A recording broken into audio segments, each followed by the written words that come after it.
அடிப்படையில் கமலஹாசன் வந்து ஒரு நாத்திகர். அவருடைய ஜாதகத்தை அலசுறதே வந்து ஒரு வித்தியாசமான முயற்சி தான். பொதுவாகவே வந்து எனக்கும் அரசியலுக்கும் சம்மந்தம் கிடையாதுன்னு பல வருஷங்களாக அவர் சொல்லிகிட்டு இருந்தார், பேசிகிட்டு இருந்தார். திடீர்னு அவர் அரசியலுக்கு வந்ததுக்கு என்ன காரணம்? அவருடைய ஜாதகத்தில் அப்படி ஒரு அமைப்பு இருக்கா?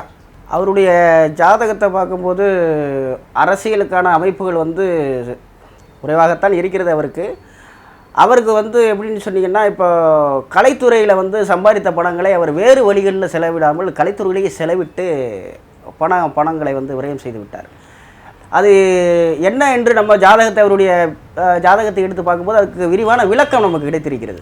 ஏன்னா கலைத்துறையில் சாதித்தவர்கள் நிறைய பேர் இருக்காங்க. நேற்று வந்தவர்கள் கூட இன்றைக்கு கோடிகளை புரளக்கூடிய நேரம் இது. இவருடைய காலகட்டத்திலே இவர் பல கோடிகளை பிறன்று இன்று கலைத்துறைக்காகவே எல்லாத்தையும் இழந்து கலைத்துறைக்காகவே தனிமைப்படுத்தப்பட்டு கலைத்துறையே வேண்டாம் என்ற ஒரு நிலைக்கு தள்ளப்பட்டு இன்று அரசியல் களத்திற்குள்ளே வந்து விட்டார். ஆக இவருடைய ஜாதகப்படி பார்த்தா லக்னத்திலே வந்து துலாம் லக்னம். துலாம் லக்னத்துக்கு சனி பகவான் தான் 4-5க்கு உடையவர். ஸோ 4-5க்கு உடையவர் என்ன செய்கிறார் அப்படின்னா 9ல் போயிடுறார். 9லே சனி பகவான் வந்து சென்ற காரணத்தினால் இவருக்கு லக்னாதிபதி 9 கோணத்திலே போய் அமர்ந்து கொள்கிறார். அவரோடு சுக்கிரன் சேர்ந்துக்கிறார். சிறு வயதிலிருந்தே அந்த நடிப்பின் மீது தீராத ஒரு பற்று. அவருடைய அந்த வழி பார்த்தீங்கன்னா அது அவருடைய தகப்பனார் வழியிலேயே இருந்து வரக்கூடிய காரணங்கள் மூலமாகத்தான் சினிமா கலைத்துறையில் நுழைந்தார். அப்புறம் கலைத்துறையில் மிகப்பெரிய சாதனைகளை வந்து புரிந்து கொண்டிருந்தார். ஆனால் சினிமா துறையில் சம்பாதித்த பணங்களை சினிமாவிலே போட்டு அளித்தவர் அவர் ஒருவர் தான். ஏனென்று சொன்னால் லக்னத்திற்கு 1க்கும் 8க்கும் அதிபதியாகக்கூடிய சுக்கிரன் வந்து அவருக்கு 9ல் இருப்பதன் காரணம். 1க்கும் அவரே லக்னத்துக்கும் அதிபதியாகிறாரு, அவரே 8க்கும் அதிபதியாகி 9ல் போய் உட்காந்துறாரு. பாகிஸ்தானங்கள் வந்து கிடக்கூடிய ஒரு சூழலில் வந்து அவருக்கு இருந்தது. இப்போ அவருக்கு நடக்கக்கூடிய சூழல் பார்த்திங்கன்னா சுக்கிரனுடைய திசை தான் அவருக்கு ஓடிக்கிட்டு இருக்கு. அதனால் கலைத்துறையை விட்டு அவர் வருவதற்கான சாத்தியக்கூறு கிடையாது. ஏன்னா நடிப்புக்கும் கலைக்கும் சொந்தக்காரன் சுக்கிரன் திசை நடத்தி கொண்டு இருக்கும்போது அதை சம்பந்தப்பட்ட வேலைகளிலே மட்டுமே இறக்கி விடுவாரே தவிர மாற்று வேலைகளில் இறக்கி விட்டாலும் மீண்டும் அந்த வேலைகளிலே தான் இறக்கி விடுவார் என்பது ஜாதகத்தினுடைய நிலைப்பாடுகள்.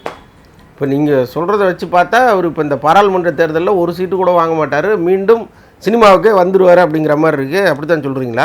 இல்லை, இப்போ அவருக்கு வந்து அவருடைய ஜாதக அமைப்பில் பார்த்திங்கன்னா அவருடைய ராசிக்கு வந்து இப்பொழுது குரு பகவான் வலுவான நிலையில் இருப்பதன் காரணத்தில் போன வருடங்கள் இவர் கட்சி முயற்சிகளுக்காக எடுத்த காரியங்கள் எல்லாமே இப்போ இவருக்கு அனுகூலமாக வந்துகிட்டு இருக்கு. கமலஹாசன் அவர்களுக்கு வந்து இப்போ ஒரு அருமையான நேரம் என்று தான் சொல்ல வேண்டும். ஏன்னா குரு பகவான் 9ல் அமர்ந்து அனுகூலம் செய்து கொண்டிருக்கிறார். குருவினுடைய பரிபூர்ண ஆசி இருக்கு.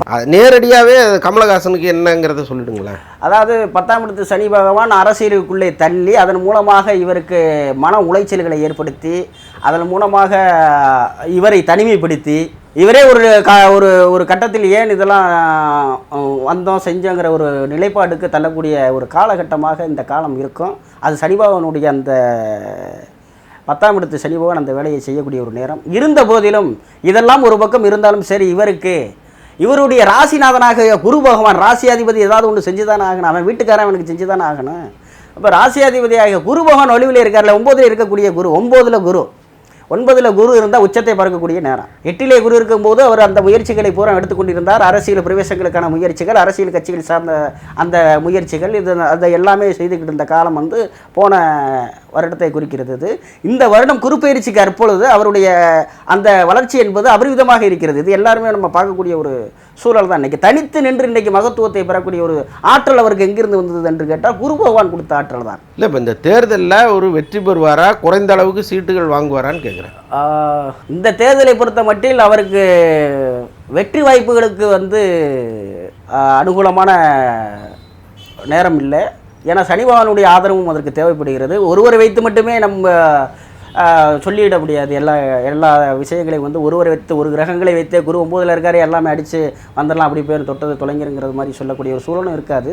ஸோ சனி பகவானையும் பார்க்க வேண்டியது இருக்குது. அவர் தான் முக்கியத்துவம் கொடுக்கக்கூடியது. ஸோ சனி பகவான் 10ஆம் இடத்தில் இருக்கின்ற காரணத்தினால கொடுக்குற மாதிரி கொடுத்து எல்லாத்தையும், அதாவது தோல்வி அடைவார், அது கௌரவமான தோல்வியாக இருக்கும்னு சொல்ல வரீங்கன்னு நினைக்கிறேன் நான். அதாவது அவர் சந்திப்பார் மக்களுடைய மனநிலைகளை என்னவென்று சந்திக்கக்கூடிய நேரம் இது.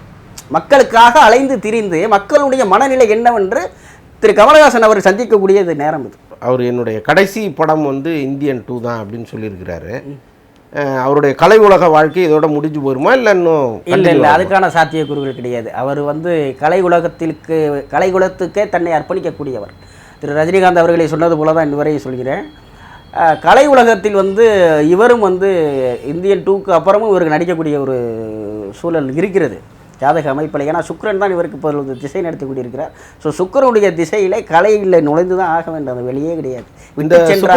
இந்த சுக்கிரனின் திசை ஒன்று இன்னும் எத்தனை வருஷத்துக்கு இருக்குது? இந்த சுக்கிர திசையானது இவருக்கு 2033 வரை இருக்கிறது. அப்படி என்றால் அவருடைய கால வயதுகளை நீங்கள் கணக்கிட்டு பார்க்க வேண்டும்.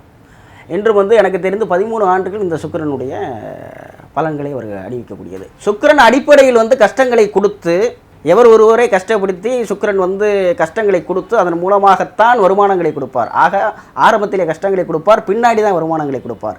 ஆக பிற்கூறிலே இவருக்கு நல்ல ஒரு கலைத்துறையிலே நல்ல ஒரு வருமானங்கள் வரக்கூடிய ஒரு சூழல் இருக்கிறது. கலைத்துறையில் மீண்டும் சாதிக்கக்கூடிய ஒரு சூழ்நிலையும் சுக்கிரன் கொடுக்கக்கூடிய ஒரு நிலையில் தான் இருக்கிறார். அதான் நடிகர்களையும் முதல்வராக இருப்பாருன்னு சொல்ல வரீங்க? அதுதான் முதன்மை. நடிப்பு என்றாலே அவர் தானே, அதற்கு மாற்றுக்கிறதுக்கு இடமே கிடையாது. நடிப்புக்கு பெருவனவர் தானே கமலஹாசன், அதில் எந்த ஒரு ஐயமும் இல்லை. ரைட், நன்றி. நன்றி.